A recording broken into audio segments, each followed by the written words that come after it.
Duas notícias movimentaram este sábado na América Latina. A primeira delas foi a dos Estados Unidos, que acusou o governo da Rússia, através de seu canal de TV, a Russia Today, de realizar operações encobertas para desestabilizar o governo Milei.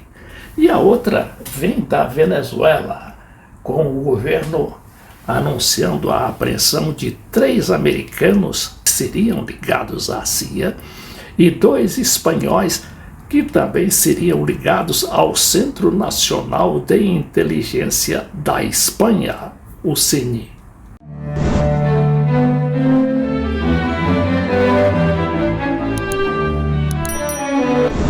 A primeira notícia foi dada por um comunicado do Departamento de Estado dos Estados Unidos, falando que a Rússia está querendo desestabilizar o governo Milei.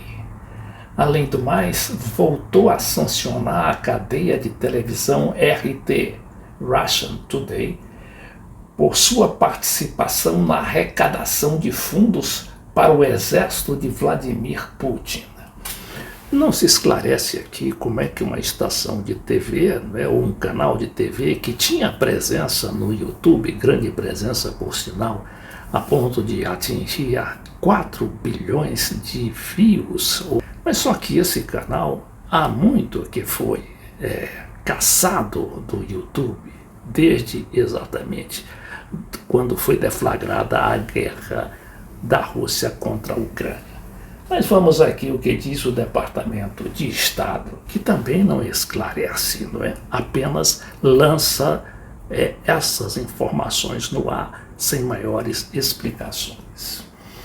O Departamento de Estado dos Estados Unidos diz aqui uma notícia, do jornal Página 12 de oposição, mas é uma notícia que circulou aí mundialmente, praticamente com o mesmo texto.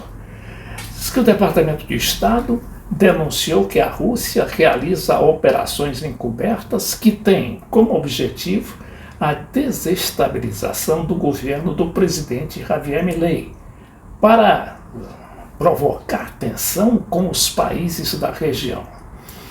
O texto sustenta que se trata de atos malignos, também não diz exatamente, não especifica que atos são esses, que se perpetuam desde o meio de comunicação russo, o veículo de comunicação russo RT, em inglês é Russian Today, e em russo é Rossiya Segonia, ou RS, e suas repetidoras, suas estações repetidoras, que eu também acredito que estejam todas proibidas na América Latina e na Argentina. No Brasil nunca repetiu, não houve repetição, não houve aqui presença da RT, ainda que fosse muito ouvida no YouTube. Rússia participa em operações destinadas a desestabilizar o governo da Argentina, afirma o Departamento de Estado norte-americano. Além disso, Washington voltou a sancionar a cadeia russa RT por sua participação na arrecadação de fundos para o exército de Vladimir Putin na guerra contra a Ucrânia, depois de haver invadido esse país em fevereiro de 2022, diz o comunicado do Departamento de Estado. Isso também ocorre por causa do claro alinhamento de Milei, não só com a Casa Branca, como também com seu par, o seu colega ucraniano Volodymyr Zelensky, que esteve na Argentina para a ascensão do chefe de Estado, o próprio Milei, no final do ano passado, dia 10 de dezembro. Já o ocorrido na Venezuela foi manchete no site de O Globo, no final, aliás, no meio da noite deste sábado. Diz ela, em meio à crise diplomática com a Espanha, ditadura de Maduro anuncia a prisão de 3 americanos e 2 espanhóis por suposta conspiração. Autoridades venezuelanas também informam ter apreendido 400 armas, supostamente vindas dos Estados Unidos. Essas armas, que foi objeto de uma longa entrevista dada à imprensa internacional pelo ministro da Justiça Diosdado Cabello, seriam usadas inclusive, por grupos interessados em fazer um autoatentado na embaixada argentina em Caracas, onde estão abrigados seis aliados da oposição, oposicionistas ligados a Maria Corina Machado.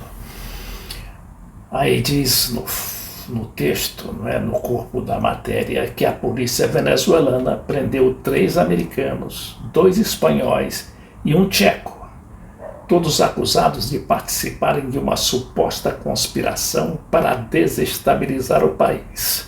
O ministro do Interior, Diosdado Cabello, disse numa coletiva que os estrangeiros detidos estavam envolvidos em conspirações terroristas que tinham como objetivo atentar contra a vida do presidente e desestabilizar o país.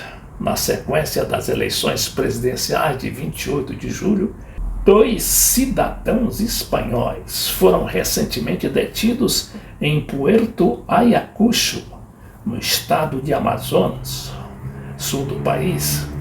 José Maria Bazua e Andrés Martínez Adasme, afirmou Cabello, que apontou ligações entre estes indivíduos e o Centro Nacional de Inteligência da Espanha. Eles falam de participação ativa, dizem fazer parte de um contingente de mercenários do governo espanhol que, através de seu centro de inteligência, pretende atacar nosso país, continuou o número 2 da ditadura chavista.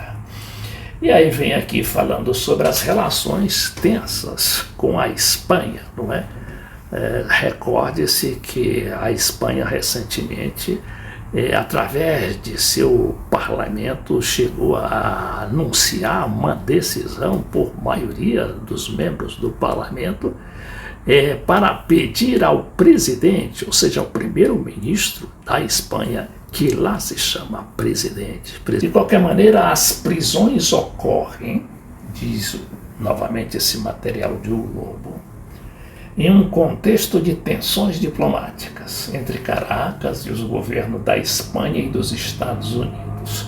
Os países exigem a publicação de atas eleitorais após alegações de fraude. A tensão entre Madrid e Caracas aumentou nos últimos dias, depois de González Urrutia, que é o candidato que se diz vencedor da eleição, ter chegado à Espanha no domingo passado para pedir asilo, após um mês escondido no seu país. Paralelamente, a ministra espanhola da Defesa, Margarita Robles, se referiu ao governo de Maduro como uma ditadura. Em resposta, a Venezuela chamou sua embaixadora em Madrid para consultas e convocou o embaixador espanhol em Caracas para protestar pelas atitudes de seu governo. Washington, que reconhece a vitória da oposição, anunciou esta semana sanções contra 16 funcionários venezuelanos. E sobre as armas apreendidas, o material diz que Cabello associou os alegados planos de atacar a Venezuela a centros de informação na Espanha, nos Estados Unidos, a líder da oposição Maria Corina Machado, entre outros. Contrataram mercenários franceses, mercenários da Europa do Leste, e estão numa operação para tentar atacar nosso país, acrescentou o ministro Cabello, exigindo explicações de Madrid e Washington. Todos os detidos estão confessando, disse ele. O ministro informou ainda a apreensão de mais de 400 armas que seriam utilizadas, segundo ele, em atos terroristas promovidos por setores políticos. Sabemos que o governo dos Estados Unidos está conectado a esta operação, assegurou Cabejo.